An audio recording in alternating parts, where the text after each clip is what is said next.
a ban on leaving the country, the impossibility of receiving state services, and blocking accounts and electronic documents. All this will encourage conscripts to go to military registration and enlistment offices on their own in the fall. The Ministry of Defense spoke about the innovations.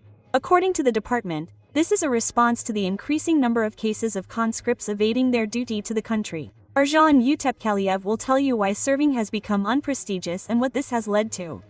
While the military insists that the army is a school of patriotism, social networks are burning with videos of conscripts being detained right on the streets. Public activists are sounding the alarm. Without an official summons, the actions of the security forces are illegal. The Ministry of Defense explains that it only catches malicious evaders. We asked an independent lawyer to give a legal assessment of such detentions.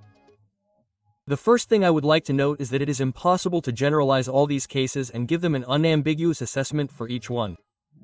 That is, it is necessary to approach each case individually. Yes, somewhere there may be a failure to comply with the procedure. Yes, the content. In some cases, this procedure is justified. Let's say if a conscript received a summons and evades conscription, he is put on the wanted list, then the actions of the employees of the internal affairs bodies are absolutely justified and legal. That is, they fulfill their duties. In the spring of 25, more than 20,000 people were called up, but 70% of the conscription contingent preferred to remain outside the army, and in the fall the Ministry of Defense plans to call up about 18,000, but reality shows that young people are massively looking for workarounds. Veterans and experts do not hide the system works for survival, and not for education. The army is losing the status of public debt and trust of Kazakhstanis, turning into arithmetic, how to avoid service and for how much. One of these options was a military technical school, where in 42 days and 390,000 you can not only register, but also get a military ID card practically without service.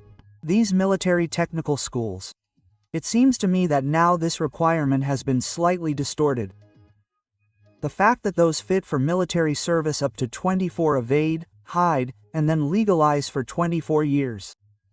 It seems to me that this is not right. Up to 24 years, some even hide in neighboring countries. But this will not happen again, the Ministry of Defense said. A new law on military service will come into force in Kazakhstan in the fall of 25. Now, if a conscript ignores a summons, he may not be allowed to go abroad, his driver's license may be blocked, real estate transactions may be suspended, and even monetary transactions may be frozen. The system is integrated into the databases of all government agencies, from SANs to banks. Many ask questions. We want to go abroad now, there are some others there. This is where they may have a problem. If earlier we couldn't impose restrictions through, border services, now we will go to the WTO everywhere, where it should be. That is, first of all, the people should arrive at the local military command body, and updated law, a chance to restore trust. But while the Ministry of Defense promises to improve approaches, society is waiting for the main thing. Respect, transparency and equal rules for everyone. Otherwise, soon there will be no one to defend the homeland, even on schedule. Yarzan Topkaliev, NKNKENS.